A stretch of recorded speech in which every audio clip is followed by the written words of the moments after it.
is, I quite liked it. It is an AI generated image, but I like the fact that we had this lightness in here.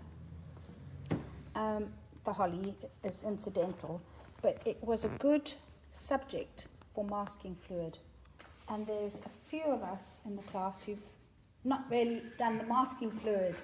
Some of us have done it, and as people sort of come and go, so some of us get the masking fluid and some don't. So I thought, right, it's a good practice for Always masking room for fluid. improvement. So, Oh, okay. okay. No, if in doubt, just look at that thing. Okay, so that's basically where we're going. And these are my surgical tools, all laid out like a doctor's surgery.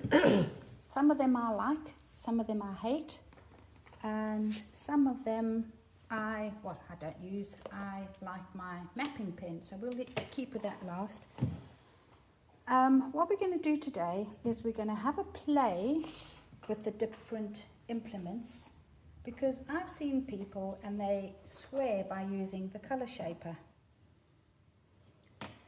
Other people swear by using a brush, and that's something else. A lot of people swear by using a cocktail stick. And a lot of people just swear. And a lot of them just swear. Thank you. Yeah. So, I'm not very organised, so I'm going to have to push pause. So, that is the end of where we're going to. So, what we're going to do first is that's where we're going today. Now, I have stretched my paper, but because I don't like the brown paper tape, I now use staples. Okay, so I think sent out a video on stretching paper. With your stretching paper, you cannot dunk it in the bath, tape it to a board, and then take it off the board. It won't stay stretched, because what happens is you put the paper into the water, and it swells as it absorbs the water. You then tape it to a board or staple it, and as it dries, it shrinks, so it becomes taut, and that's what you want. You want it to be like a drum. So the minute you take it off, or you release the staples or the tape, it goes back to its original size. So what's going to happen is that has been stretched in its biggest size.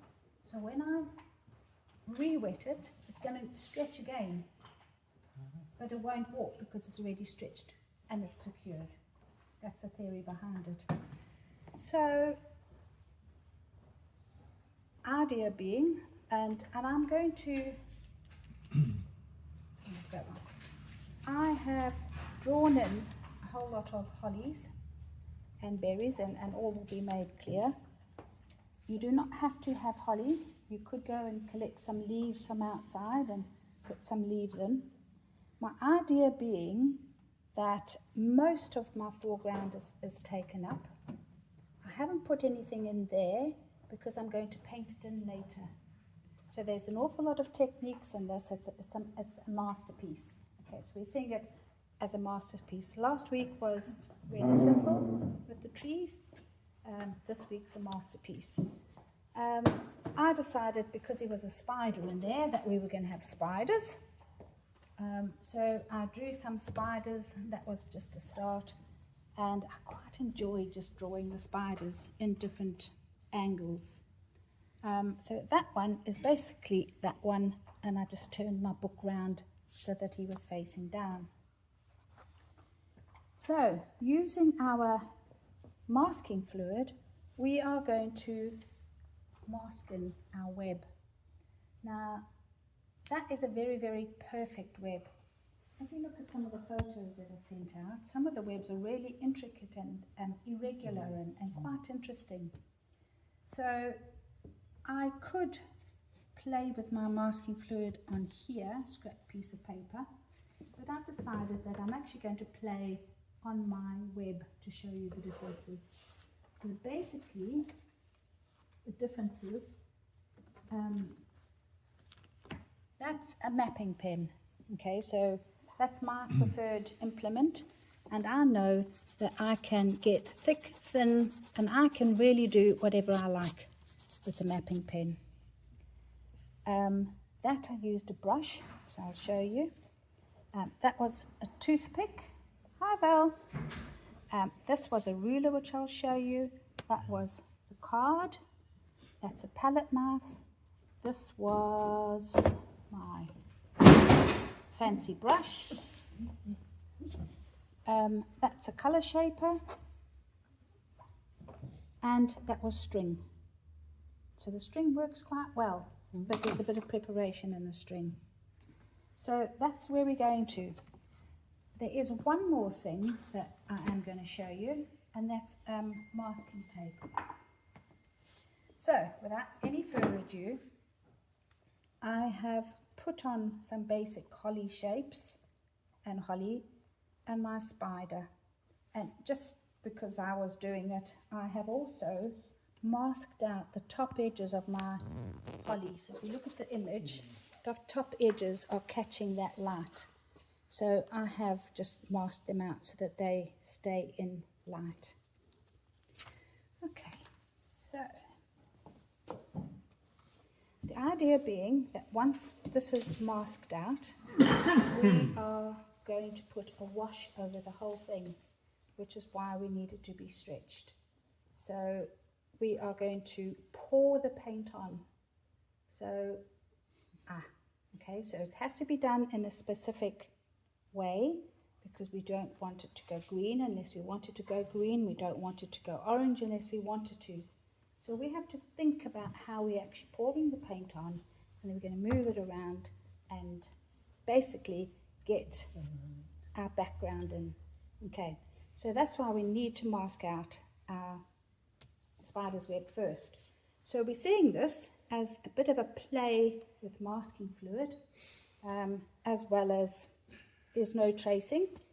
I've drawn mine, but I think it's quite simple. If anybody's battling to draw their holly leaves, it's very, very simple. I'll come and show you. This is my string, and the only reason I've taped it there is because this is my scrapbook, and I keep everything in here, so things that I think I might want to remember in the future. So what have I done? Okay, now when I saw this on YouTube and I thought, string, oh dear. But actually, what you do, but you've got to make your string first. So that string is being dipped in masking fluid. So the more you use it, the more the masking fluid adheres to it, and the more interesting it becomes. Okay, I'll put it there. It also starts sticking to each other. There's another one, so you can see on that one that I've got lots of thick and thin. So when I put it back in the masking fluid, now you can pour your masking fluid into a lid or into a saucer or over the desk. However, I'm too mean to waste it, so I'm going to, and I'm showing you this in no specific order. So I'm just going to put that in, open it up, and I'm hoping that it doesn't stick to me too much. It's a bit fiddly, but it does give you some really nice, interesting marks. Not only for spiders' webs, but anything you like. Now,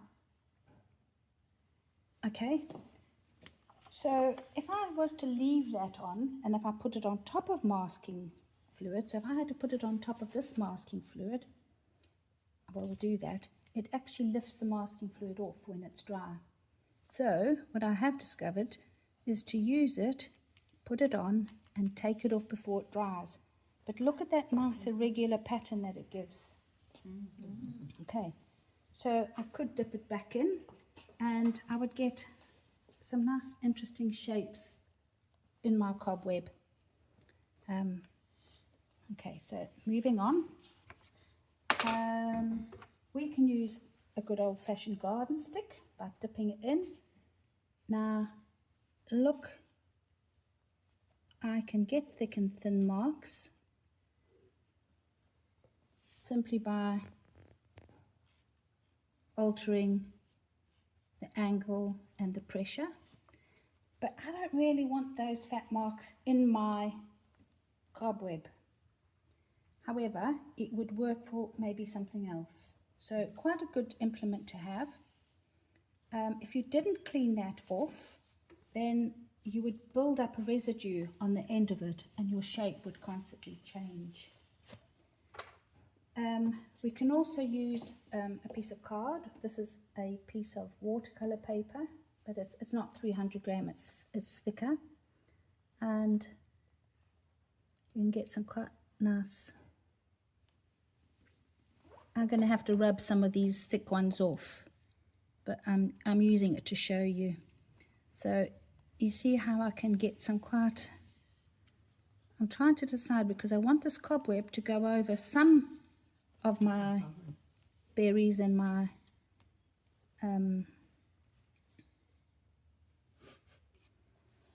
holly things, but not all.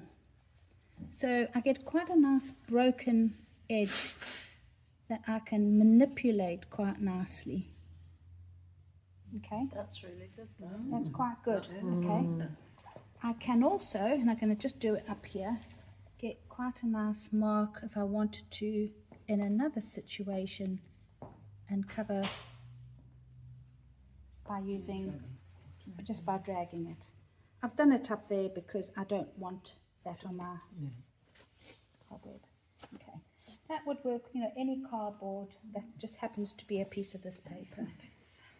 A ball tool, so if you wanted some dots, so I quite like some little dots to be where my so like there where my On the web. yeah What's on that? the What's that web you're using? this is a scorer. It's a ball, it's called a ball tool and it's for marking paper. Largely Its actual name. it's a ball tool. I always call it the round thing. So, okay, that's wet. But if I was used a lot in drawing or in card making or crafting, but watch this.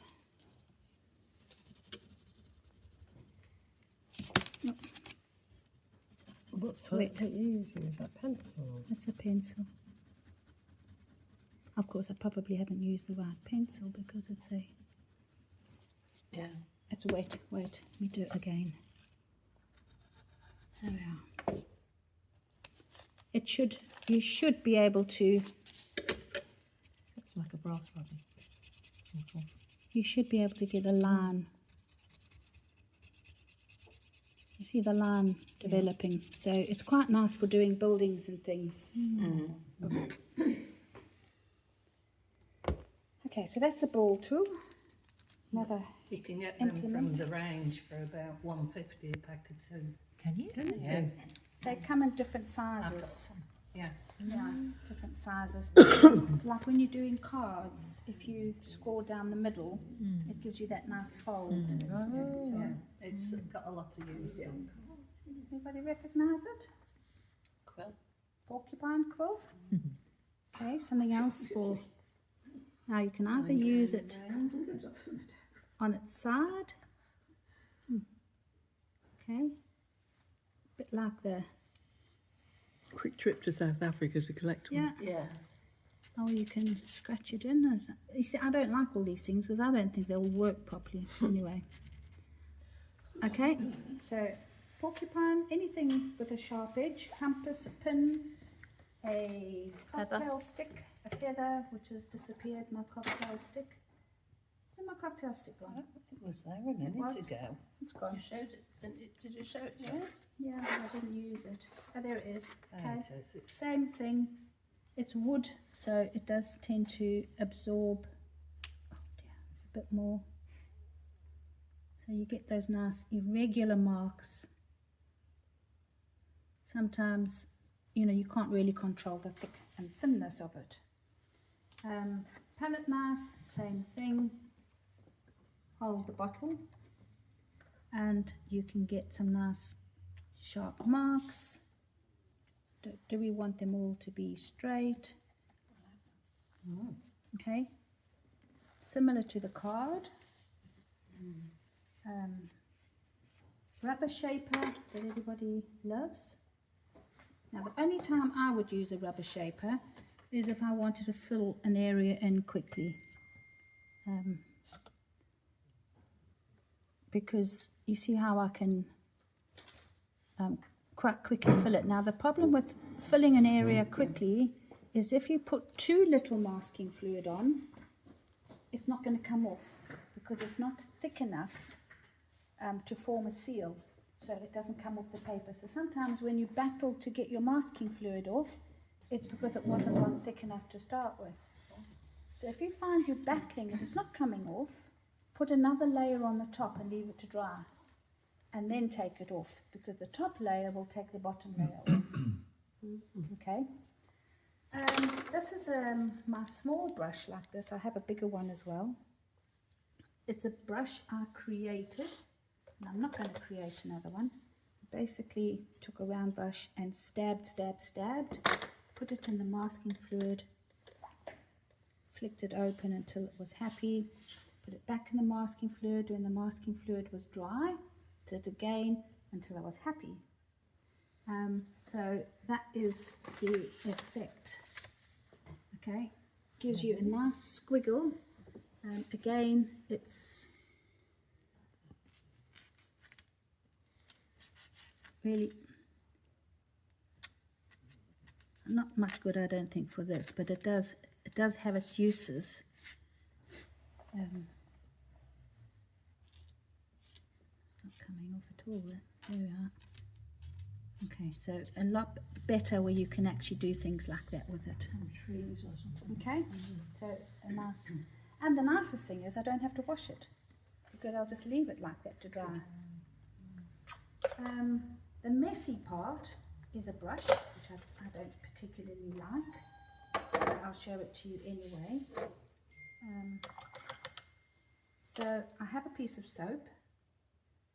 Any soap will do. Generally, I used to have a piece of soap, you know, when in the days when the hotels used to give you little bits of soap, and I had it in a little box, and it should be in there, but it isn't, so I've now got this one. So we soap our brush until we've got some suds on it, and then we gently just rub the excess off. You don't want to squash it too much because we still need the coating of the soap on it. And then we dip the brush and we can again mask out big areas. Okay. And again, it needs to be quite thick. You can use the brush, but again, you can use different widths of brushes, so you can use it for lines or shapes as well.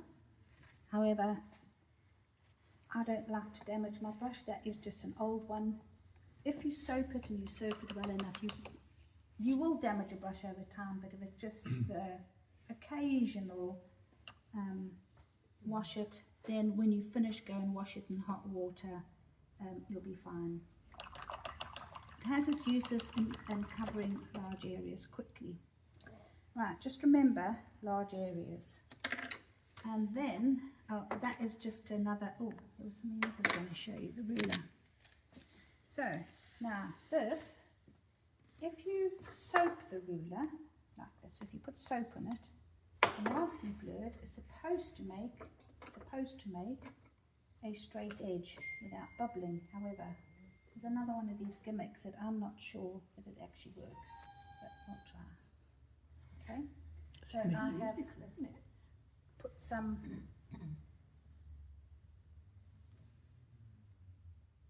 okay, another nice way of getting horizons in, or fences. A lot of these things do the same job.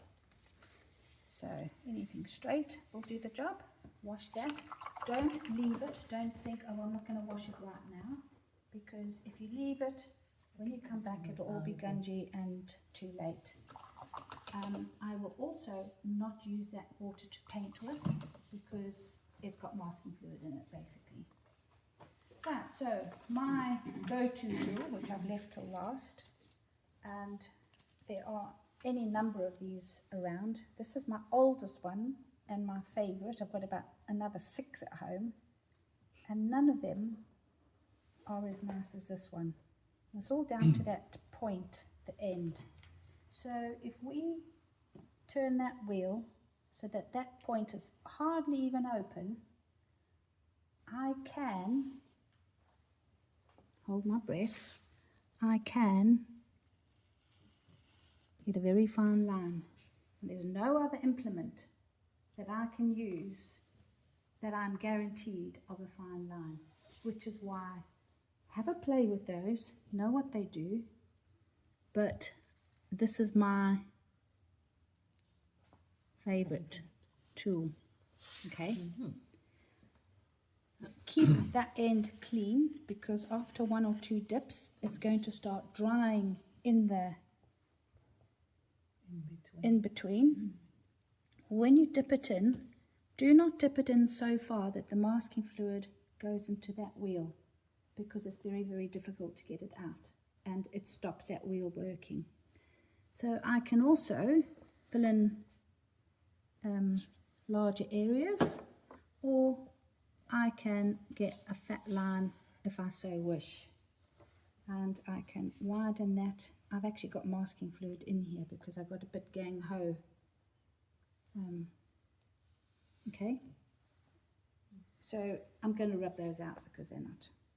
There's a if it doesn't work, especially when you've got it very narrow, always just dip it in, dot first, because what it does is it then forces the masking fluid to the end. It's like a nib pen. Okay. Makes it flow. It makes it flow. It gets it to the end, because sometimes when you actually put it on, in theory. Now there's something else with this pen. When you actually use it, don't use it with the metal on the paper, so with that flat bit. You've got to use it because theoretically the masking fluid is in there. So you need to use it so that the 2 prongs are on the other side and the masking fluid can come off out of that little well. If you use it that way and you haven't cleaned it, yes, you will get some masking fluid on, but you will not get the rest of the flow. And we want everything that's in there to come out. And if you do it that way, you're just going to get a fat line. You've got no control. So just remember that it's the 2 prongs need to be flat on the paper. It makes sense. Right, then, when we're doing something like this, we need to keep our masking fluid. We should actually close it. So we're going to close it off. There's another thing that I'm going to show you, and again, I just need a bag to go and get soap and all the rest of it. And we can put or use masking tape as a mask. So I'm going to literally put the masking tape over my berry. I would like to sit down, but anyway. And I am very gently going to take my knife, and if I score the paper, it's not too serious with this because I'm going to paint these quite specifically. You could also draw the berry and then cut it out with a pair of scissors.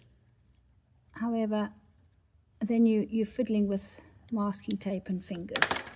Now, putting my finger there, I'm hoping, so my nail is like reinforcing the cut.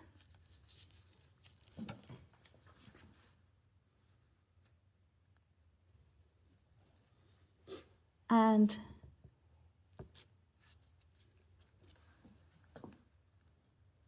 Little mustard area. I've got a little masked berry. Now, you can do it that way. I quite like doing this, and there's lots of applications for it. If you want to keep a section of a window white, instead of using masking fluid, use masking tape. Now the reason I'm doing it here, and if you looked, I've done it on my berries that are in the front basically. So I didn't do it the ones that are behind, because the ones that are at the front are going to be my brightest red. So when I do the pouring, everything is going to be covered. So I need to mask out the berries that are closest to me. And that, for now, is all you need to know. Oh, God.